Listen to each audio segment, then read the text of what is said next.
Every so often, the Sports Hangover touches on mature topics. Discretion is advised. Welcome to the Sports Hangover. I'm Michael Benatar, and that is Jeremy Garrison. And today, Jeremy, we are sponsored by Dollar Shave Club and Beardvertising. Since I had such a beautiful beard, you've seen it grow on my face for years now. I'm finally getting paid to have a beautiful beard, and I'm advertising Dollar Shave Club today. I think the Dollar Shave Club did a great job. You can't even tell that anything's on your beard. I mean, nothing looks different, just blends in perfectly. I really like it. And Jeremy, not only that, I mean, Dollar Shave Club, great company. I have their razors, but they're coming out with a new product, and it's like One Wipe Charlie's. They're butt wipes. And let me tell you this, my butt is minty fresh. It is okay. It is amazing. It is so amazing. That's great to hear. As everyone clicks away from us, now let's get into Dwight Howard. Quick, Dwight, before everyone clicks away. Okay. We have a big story on our hands because Dwight Howard signed with the Houston Rockets, or it's not official yet, but he will sign with the Rockets. Let me stop you there.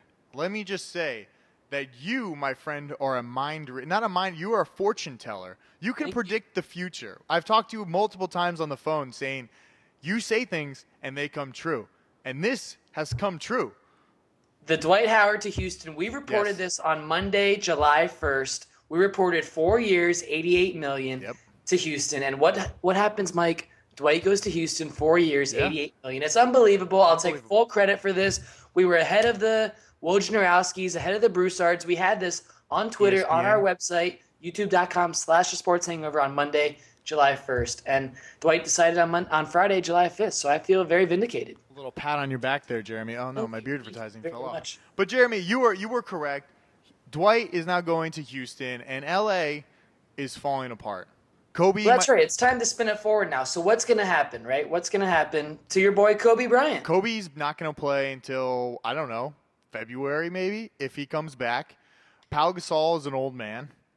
It's funny, my buddy Dan Lebitard from ESPN, he always says – that was a name drop, folks. He always says that sports are a male soap opera. That's all it is. And the perfect case of that is when Dwight decided to go to Houston and Kobe unfollowed Dwight on Twitter.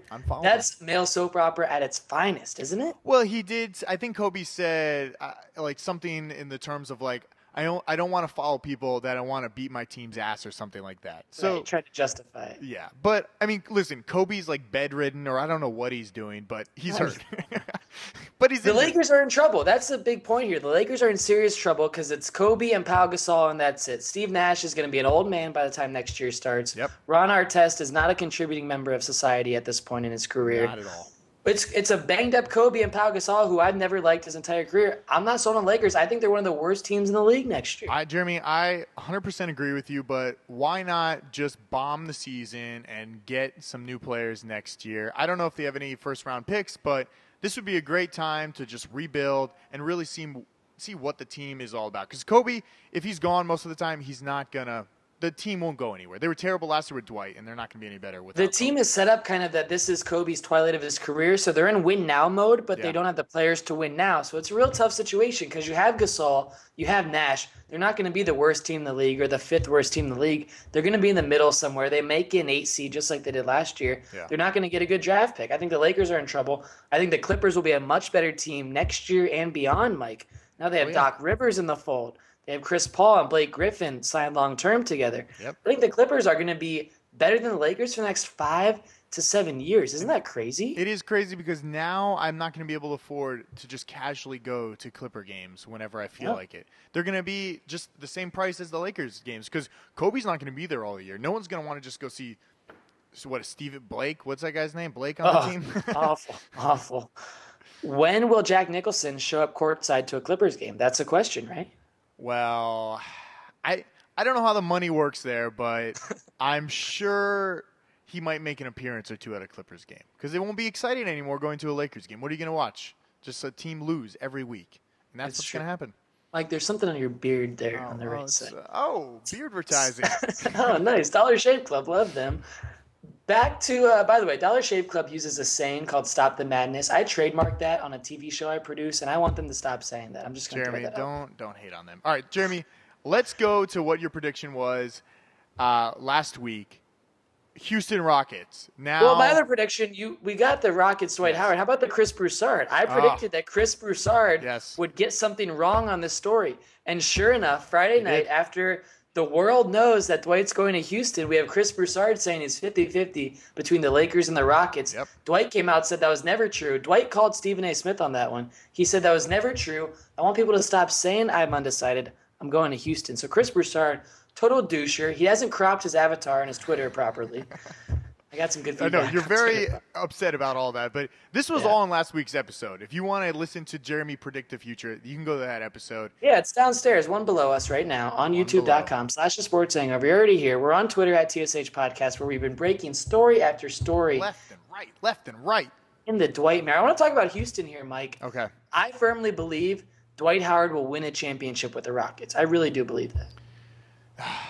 I mean, last week, I listened to the episode, and I think I said that he would win one. But the more I think about it is I think I listened to Bill Simmons this week, and he was mentioning that, like, Dwight Howard has been in the league for 9 years, going on 9 or going on 10.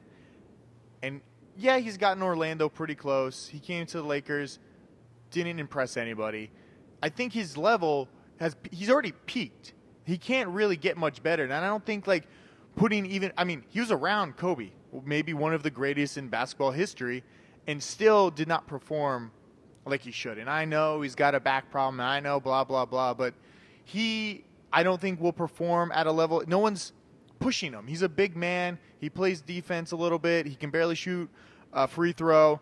I don't know if he's going to win a championship because. But where's he going to go? As long as he's on the court and healthy, and granted that is a big question that he's healthy, but as long as he's out there, he's going to perform because he's the biggest guy on the court. He's going to get massive amounts of rebounds even if he's not scoring the basketball. And think about it. In Orlando, he was the undisputed best player. He had to carry that team on his back. Jeremy, he was the best player in Orlando because he was the Magic. Yes. So in Houston, James Harden is there. You're a huge fan of Jeremy Lin. I think Chandler Parsons is one of the top 15 best small forwards in the league. So you think with this cast around him, it's a better cast than what he had in Orlando and LA? Then a banged-up Kobe and Pau Gasol not playing hard and an old Steve Nash. I really believe this is the best team he's ever played on in his career. Are you laying down another prediction here that the Houston Rockets will win this year or next year? I want a definite answer. I can't tell you a year. This third eye right here in the middle of my big forehead, it doesn't tell the whole story. It just gives me – don't go there. It gives me little tidbits of information. It doesn't tell the whole story. And we've talked about that off the air last week. I'll bring it up now. Yeah. Listen, China was on my mind for Dwight Howard for a while, for weeks and weeks and weeks. It was all about China. And then it clicked on last week's show. I think I told you immediately afterward it all clicked. I wish I got it in. Houston has benefited with Asian players big time in China. Yao Ming and now Jeremy Lin. Asians love the Rockets right now, today, because of Jeremy Lin. Yes. They put a lot of money into that franchise by going to games, by buying jerseys, buying shoes, all that stuff. Dwight Howard is going to have Asia, the continent of Asia behind him, especially China, the biggest basketball-loving country in the world, more so than the U.S., Mike. I know. That's what my third eye was telling me. I know. It was telling me to connect the dots. I didn't connect them in time, and I apologize for that. But I'm working on harnessing that third eye, and more on that on next week's show. All right, good. So if you want to find more about Jeremy's third eye, you can follow us on Twitter. On Twitter at TSH Podcast, on YouTube.com/Sports Hangover, of course, SportsHangover.com to find all the information. If we don't get arrested, molested, or abused, we'll be back sometime soon. Subscribe to us right here.